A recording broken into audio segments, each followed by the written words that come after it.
Back with you on Bronx Talk, and I am so thrilled to have Yolanda Roberson, who is, I want to get it right, the John E. Grimm III Clubhouse Director of the Madison Square Boys and Girls Club. Yolanda, so nice to have you with us. Thanks for joining us. Thank you for having me. So this is a challenging time for everybody. In the previous segment, we talked about a restaurant and a business who said, you know, we got to figure out how to get running again. I mean, this is a very difficult time. So they're doing, you know, they reformatted how they handle food and delivery and things like that. When all this happened, what was your thinking at the Madison Square Boys and Girls Club? My basic thought was, you know, how are we going to reach all the members that we have? We serve about 5,000 members a year from all 6 of our clubhouses. And the main point was that we were always going to be able to serve them in some sort of way. So we moved to virtual after-school programming. Well, one of the things about after-school sessions, let's be frank, is that the kids come in, you know, there's personal contact. I mean, and then what you're saying is, gee, we can't do any of that, but you were pretty hopeful about putting that together. Were you shut down at all? Was there a period of time where you said, geez, we got to step back and figure it out? Or you were able to somewhat seamlessly move through it? Just talk about that process a little bit. We shut down for about a week and a half, and then our leadership team came up with the idea to make sure that we have virtual after-school programming. We call it VAP rooms, and it just progressed as we went along. So we tried to figure out what would those rooms look like, who would we serve in those rooms, how would we promote those rooms. Well, one of the things that Dave Lindsay from the Kingsbridge Social Club mentioned in terms of him trying to reformat his business, and it was very interesting, and it sounds like you have the same thing. He said, listen to your employees, let them have input. You obviously work in a much more social service sort of setting. So I'm guessing you got a kind of a team of people together, and people got together to figure it out. We have an amazing team of people, from leadership down to clubhouse directors to our supporting staff. So we all came together to discuss what the needs would be for our youth. Could you list for me and I really have to tell you, I think it's actually remarkable to take a look at after school programs where the kids do arts and crafts or any of the other even physical activities, and run down a little bit about some of the programs that you are running virtually, which to me again is a miraculous concept when you think about it. Well, normally we are open and we run programs such as homework help. We run social rec. We run physical activity programs. We also run arts and crafts, dance, music. So we try to figure out how we would take those programs and move it to a virtual platform. So currently we have 4 virtual after-school program rooms that we do run. So we do academic support, where we help kids with homework, educational games. We also have breakout sessions for kids. We do a junior recreation/art room, where we'll have recreational activities, STEM programs for kids, as well as leadership programs and dance. Then we move over to a teen lounge, where we have a lot of fun with the teens. It's teen talk time we have. We also do gaming with the teens, art with the teens. And then we have a health and wellness room that we promote just to make sure that the kids are doing things the right way. When you say academic support, so do you have a teacher and then the youngsters sit at a computer, presumably, or an iPad of some sort, or a device of some sort, and then interact? How does that work? Yeah, so we have multiple staff in each of the rooms. So if we have kids that need to work on homework, we'll put it in a breakout session with an educational support staff that'll help them with their homework. So we have education directors in certain rooms. We have sports and fitness directors, empowerment directors, assistant clubhouse directors. I'm in a room helping. So next week, I'm actually running a program with our juniors on doing vision boards. I'm incredibly inspired by this, I have to tell you, because it's one of these situations like we're just not going to stop our mission, and we're not going to stop Correct. achieving our mission.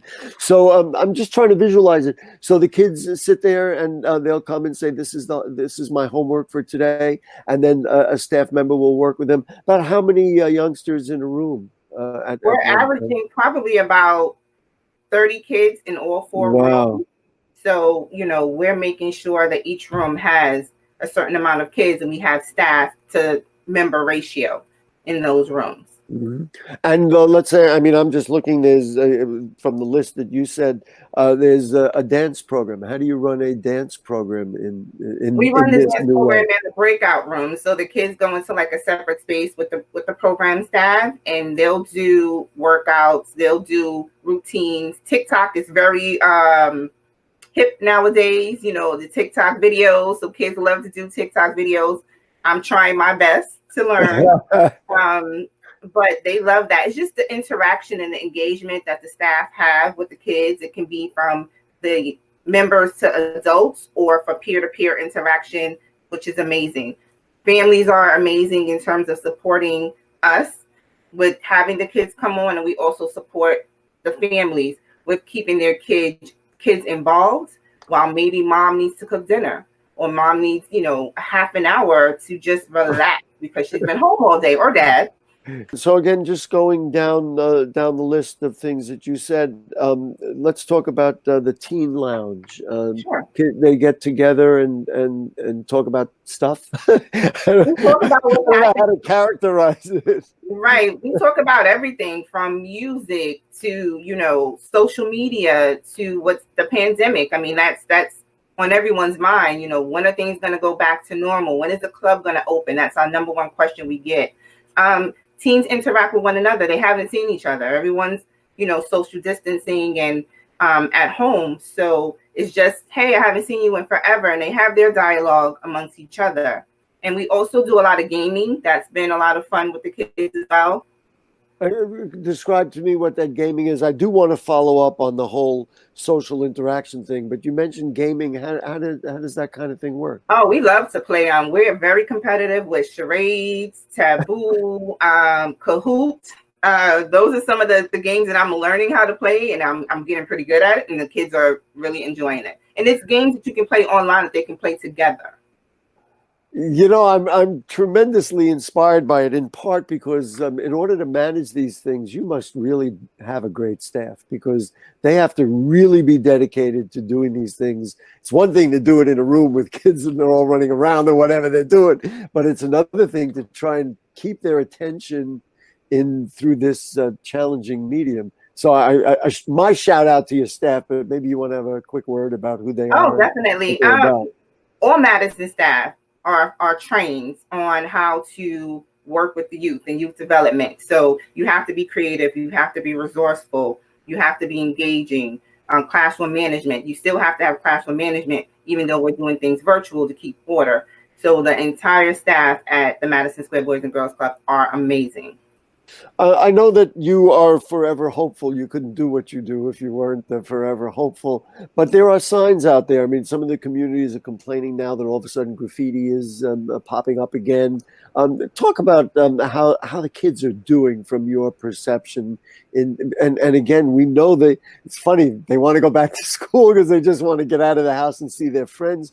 But how are they doing, and what are your concerns for them through this obviously very challenging time? Well, one of the things we implemented as an organization is that we do weekly outreach to our families. So we check in with them every week via emails, text messages. We use remind.com, phone calls, just to see how everyone's doing. And, some of the concerns parents have were technical issues that they were having, concerns in regards to how to keep their kids engaged, as well as food issues that they were having. So kids are home all day. What are they doing? Eating. They eat everything. Yeah, I'm sure. Right. So parents want to know how they can continue to feed their families if they're not working, if their work is limited. So those are some of the things that we do help them with as well. And then also, of course, the lack of physical activity. I mean, you know, kids go, boys and girls now. I know for myself, we used to go out and, you know, run a couple of basketball games during Right. the day in the park. Now they can't do that. It is, I'm sure, a challenge for parents to figure out, if, especially if they're eating a lot. I mean, you know, we talk about obesity problems. Now you're captivated, you're home, and they want to eat a lot, and yet you can't get them out and do physical activities. I Well, guess. we offer physical activity for them. So we do fitness. We had actually a fitness expert the other day come in, and she did an amazing workout with the kids. So every week we try to have some volunteers come in, or even our staff, just to do physical activity with the kids to keep them active.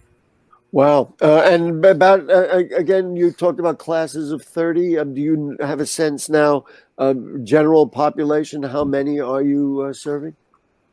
Overall, for all of our 6 clubhouses, I believe on a daily basis, it should be around that 30 to 50 number for all of our clubhouses.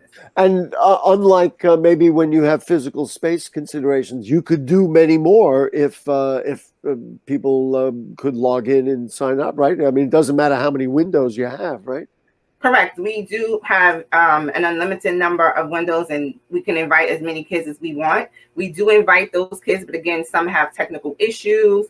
There's other things going on that they may not be able to log on. So we're still reaching out. We get different kids on different days based off of, you know, things that they have to do. So we're continuously doing outreach to those kids.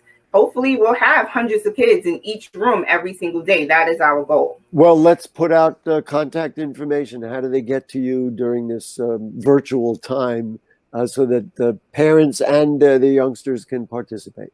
Well, currently we use Zoom rooms, so I could send you a flyer with all our meeting ID numbers, right?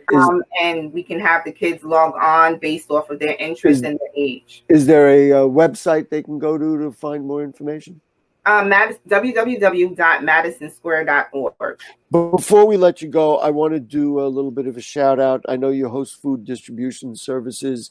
You do that Wednesday at your clubhouse in collaboration with Amber and CC Sabathia for their Pitchin Foundation. I guess right now there's just not enough food for everybody, and whatever people can do, we got to try and do, right? Correct. So on Wednesdays, we have food pantries at both our Bronx clubhouses. So our clubhouse, which is located on 543 East 189th Street in the Bronx, and also our Joe E. Smilo clubhouse, which is located at 1665 Hope Avenue in the Bronx. And they're both sponsored by the Pitchin Foundation as well as the New York Yankees and our Bronx board. Great. Listen, Yolanda Roberson, that's what I give you, a little applause from me. Thank you. We really appreciate what you're doing. You're always taking care of young people in the Bronx, and that's numero uno as far as I'm concerned. And during this particular time, it's even higher than number one. So we really appreciate what you're doing at the Madison Square Boys and Girls Club. Well, thank you. I'm a Bronx kid. I'm actually a club kid. I grew up at the clubhouse that I'm actually the director of. So it means that much more to me. Great. You're doing a wonderful job.